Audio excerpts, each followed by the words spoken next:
Hey, I'm Blair Best. It's Tuesday here on The Story, and on this Veterans Day, we're looking into a new approach to dealing with PTSD that's now gaining momentum. Plus, the Trump administration is looking to put a new ICE facility in a city on the Oregon coast. We have reaction from Newport leaders. But first, I talked with Oregon's only Republican member of Congress, what Representative Bentz has to say about the government shutdown that could be reaching an end. It's our big story tonight. Okay, last night, the U.S. Senate passed a bill that could end the government shutdown. It now heads to the House. Worth noting that Democratic senators from Oregon and Washington voted against the legislation, saying it fails to address rising health insurance costs. On social media last night, Oregon Senator Ron Wyden wrote, "My red line has always been lowering health costs for Americans. Donald Trump and Republicans don't want an agreement that meets that bar. I'm a no." And Oregon Senator Jeff Merkley posted Monday night, in part, "The vote tonight to reopen the government with no deal on health care is a brutal blow to all those who have stood together to save affordable health care for more than 20 million Americans. I will vote no tonight with every fiber of my being." But despite their no votes, the new funding bill did pass the Senate, and it now goes to the House, meaning the government appears closer to reopening. Today, I talked with U.S. Representative Bentz, Oregon's only Republican member of Congress. He says the focus today in D.C. is on travel. With all the delays and canceled flights due to the shutdown, he says it's unclear if House lawmakers will be able to make it back to Washington in time to vote on that bill. The vote is scheduled for Wednesday afternoon. Today, Representative Bentz put the blame on Democrats for all of this. Well, it'd be difficult not to blame the Democrats. We here in the House passed the continuing resolution before the end of the fiscal year, and so the Democrats certainly had every chance to pass it in the Senate, and they chose not to. So shutting down the government is squarely on the Democrats refusing to vote to continue keeping the government open while we debated the issues all of us are concerned about. What is your message to all the Oregon Democrats who voted no repeatedly on bills to reopen the government? Well, I would ask them what they got for it. I'd go back and take a look at what was offered the day we walked home and what's in the current package. And I think you'd see that they could have obtained what's in the current package 7 weeks ago, but really what we should be focusing on now is what are we going to, let's make sure our optimism is not misplaced. We actually have to pass this bill in the House first, and we'll see if that happens tomorrow. So the bill that passed the Senate last night, while not perfect, Representative Bence says, includes $170 billion to fund SNAP, formerly known as food stamps, along with money for air traffic controllers and a guarantee that a Democratic health care bill will see a vote in December. Now, if this funding bill passes, it would last until January 30th, giving Congress time to pass 9 other bills needed to completely fund the government.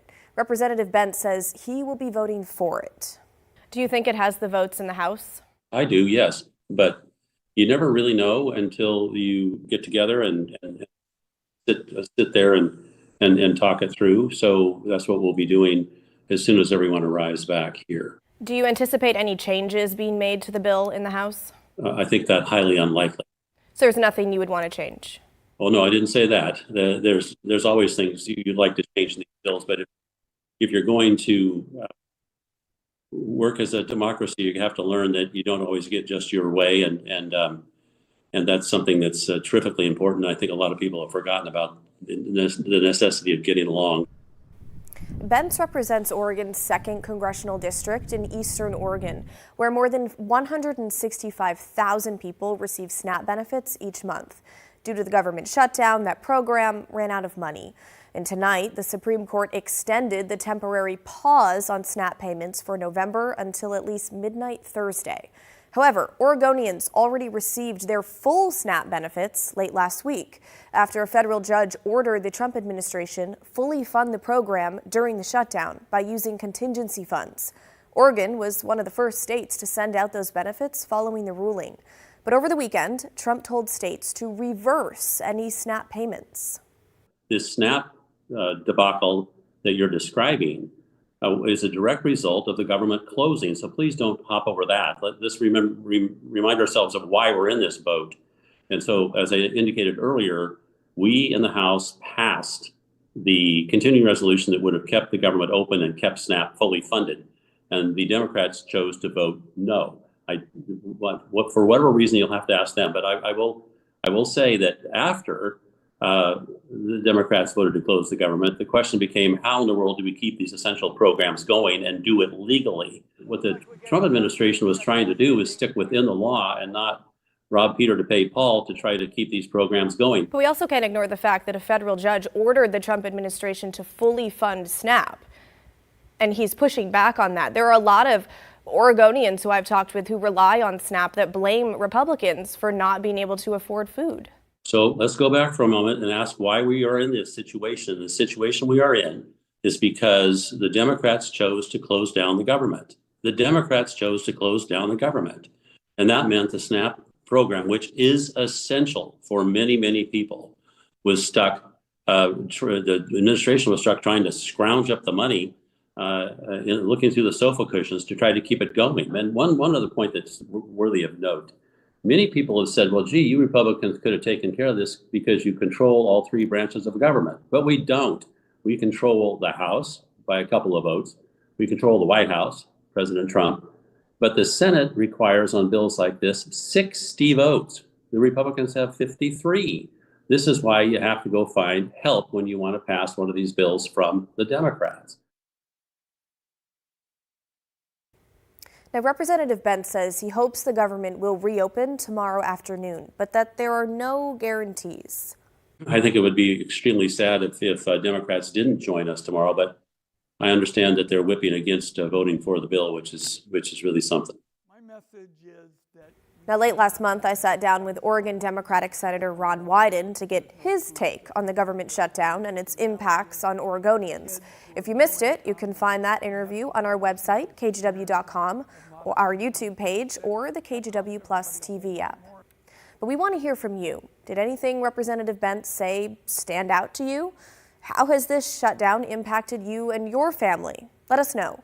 Email us at thestory@kgw.com or call and leave us a voicemail, 503-226-5090.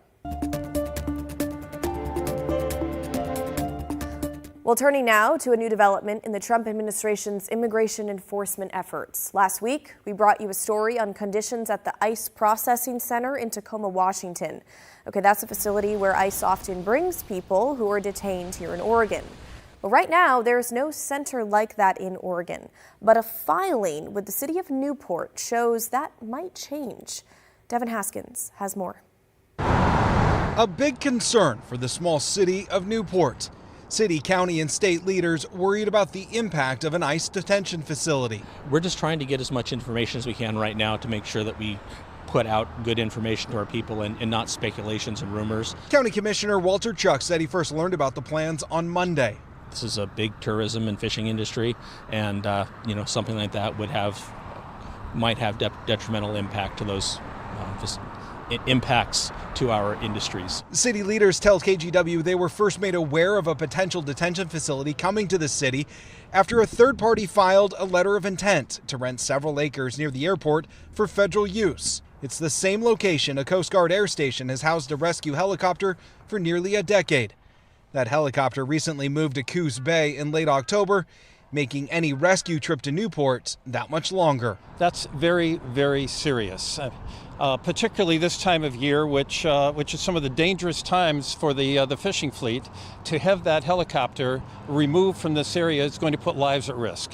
Lives at risk all the way from Tillamook to Florence. The county commissioner also worries about potential protests any federal facility could bring. Police department and our sheriffs do not have a huge capacity to deal with whatever that facility might bring, and so that's a concern of ours, is mainly public safety, disruption to our local economy. It's still unclear exactly what a potential facility would be used for.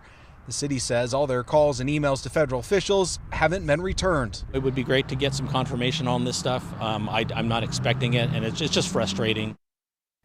Okay, Devin joins us now from Newport. Devin, have you heard how big this facility will be? We talked with state leaders. They say they're hearing a number of about 500 people. It's unclear where they're getting that number from. It's also unclear how they would house those 500 people. Would they build a new building or retrofit the current building there that is at that site? And do we know more about that letter of intent?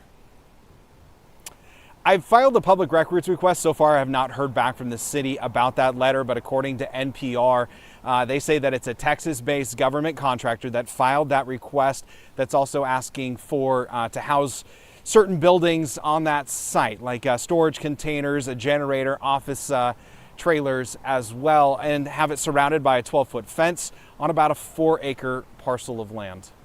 Okay, so speaking of the Coast Guard, it's mentioned in your story that moving the helicopter could delay rescues. Have you heard if this is a permanent move? The city earlier today had said that they had been in contact with the Coast Guard, and they don't know that if it's a permanent move or a temporary move. One of the commissioners I talked with today said that he had heard that they would have that helicopter up there about 2 days a week. Now, about a decade ago, when it was rumored or said to be relocated, the community rallied around it because of how big this fishing and tourism industry is. They want to keep it here for the safety reasons. Likely that'll be the same case as it's also been moved here late last month. Blair? Okay, Devin Haskins in Newport for us tonight. Devin, thank you. Well, immigration crackdowns like what we're seeing here in Oregon and across the country have discouraged entire communities from seeking help with things like food or health care out of a fear of being targeted or detained by ICE. Rachel Kim spoke with one woman who's using her personal experience to create positive change. What it means to be an immigrant. President Trump is starting his second term with a hard stance on immigration. What it means to be undocumented.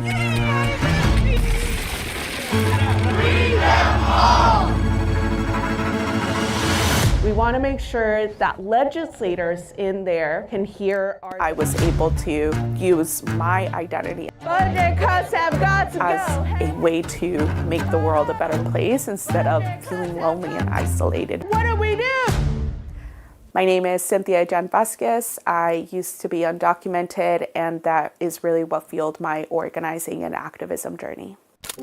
I came to the United States at the age of 6. I immigrated with my family from a state called Guerrero, which is located in Mexico. We immediately immigrated to Washington State, and I've been here since. This is my dad, my mom. I remember that when my parents said, hey, we're gonna go to the US, I probably thought that it was just like a 30-minute bus ride to somewhere else. It was just something that I didn't really understand.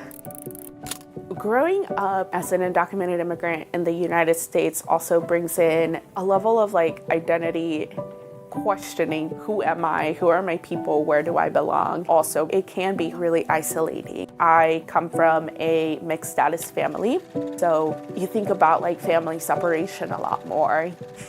There have been conversations that I had with my parents about if ICE were to pick us up, this is what the plan is. There's that level of like collateral risk that can be a lot for like a young person to handle. I just didn't talk about it, and I carried that weight by myself.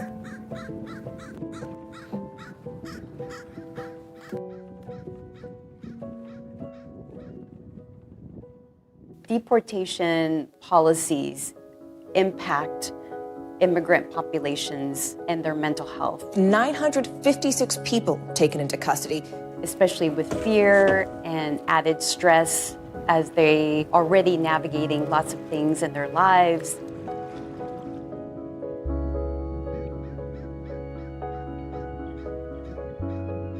There is even more heightened fear to provide information. That means even not coming to appointments, not even coming to school.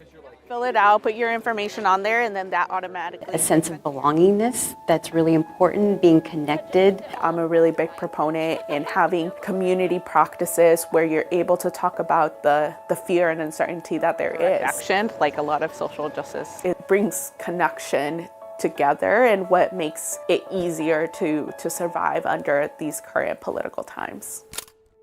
For all of my life growing up, I learned the importance of people power. For me, that was really what got me hooked on and excited about being able to mentor and support other people. You told me to organize my community, and that's what we did. The work that Cynthia does resonates so much with young, brown, queer youth of color because she is of those identities. Just changed it actually last year. I can't recite it. And to really see someone be a leader who also has that same lived experience that other people look up to inspire me to be like, I can do this too. All right, everyone, welcome to the Central Washington students. Woo! It's great to see familiar faces. My name is Cynthia Ijan Vasquez. I was inspired to organize around immigration justice because of my own lived experience.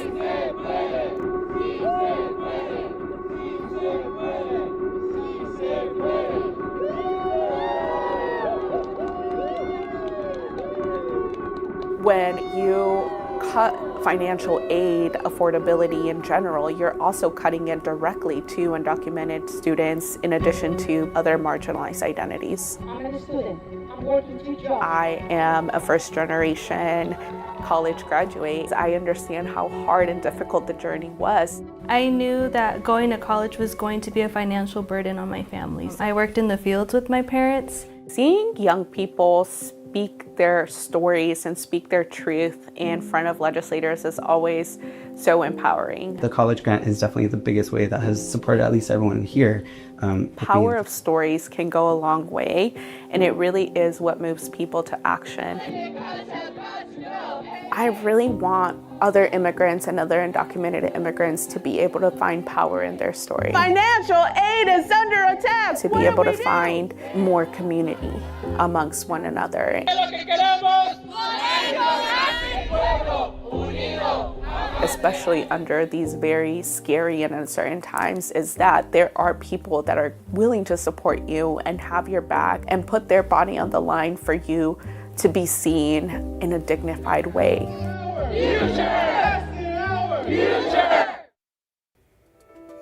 Well, still ahead on the story, new ways to help those living with mental health challenges, including trials by the Department of Defense exploring how psychedelics could change the future of mental health care for veterans.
Well,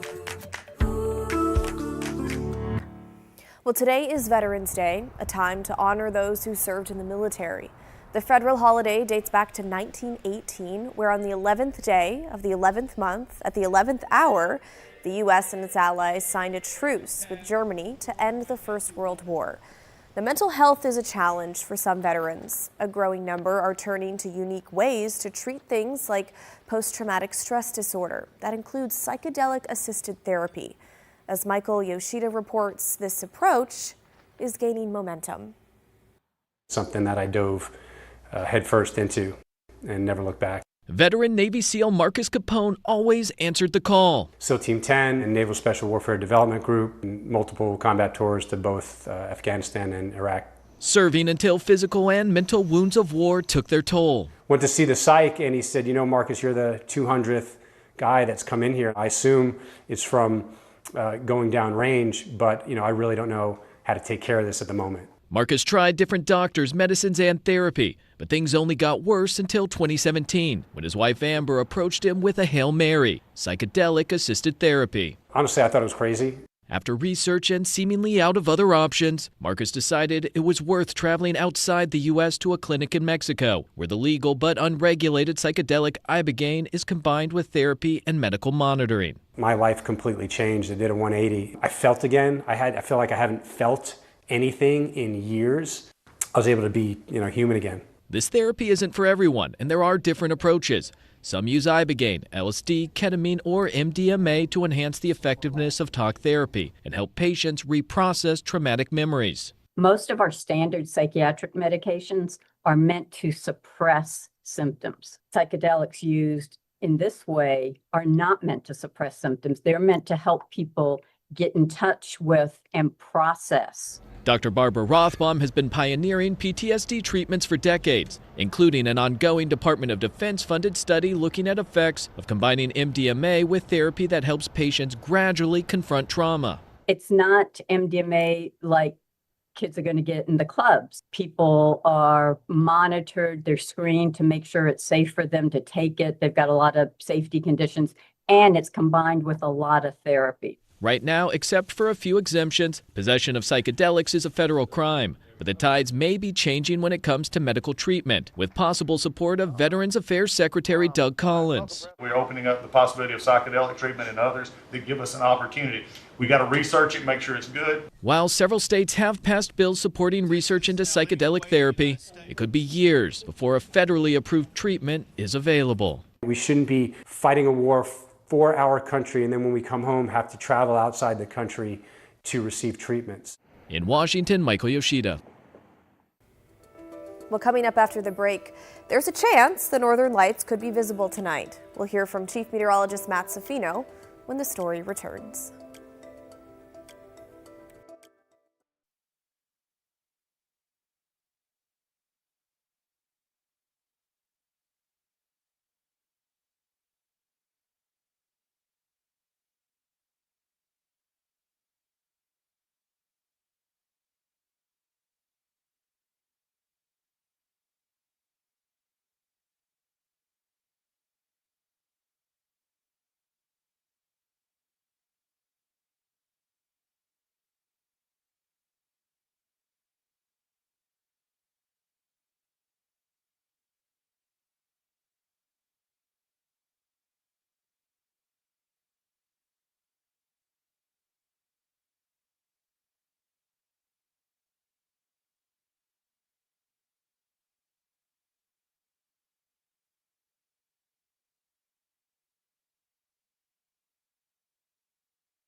Okay, before we go tonight, let's bring in Chief Meteorologist Matt Safino. Matt, talk to us. How likely are we to see the northern lights tonight? Hey, Blair, they're going off. I'm getting pictures from friends and family back east. And this is from Fort Collins, Colorado. Jennifer Haynes sending in this picture. Wow. This was just a little bit ago. So it's happening. And Fort Collins is farther south than Portland. They're seeing them in New England and in Connecticut, and that's farther south than we are as well. So they're happening. The problem for us is we got cloud cover. Now, what happened is there was a massive solar flare, Earth directed. That's what brings the energy that disturbs the Earth's magnetic field that causes the northern lights. Now, normally we like to see the K index get down to, I won't go into the details of how that is made, but 7 is the number. We want to see it get down to 7, and it's forecast to get to 7 tonight, and I think it's already there given how far south we're already seeing the northern lights happen. So the problem for us is, while we've got the view line down over us, the cloud cover that we have. Anyway, if you get a break in the clouds, get away from city lights, let your eyes adjust, be patient. Best time probably after midnight, but they're going off now. So if you have a clear sky, go take a look to the north. You might be treated to the northern lights or the aurora borealis. Tomorrow will again be mainly cloudy. We'll see the showers hold off, though, till Thursday. I think it'll be dry tomorrow. Showers Thursday, sun and showers Friday and Saturday. Best chance for steady rain and some mountain snow will be Sunday, late in the weekend, Blair. Okay, Matt, thanks so much. You bet. Well, that's the end of our show, folks. Thanks so much for watching. The good stuff is coming your way next. And don't forget, everyone has a story to tell.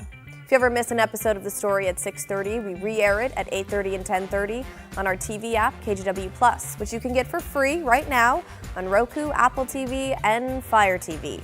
In the meantime, have a great Tuesday night. I'll see you right back here tomorrow night at 6:30. And to all the veterans out there, we thank you for your service.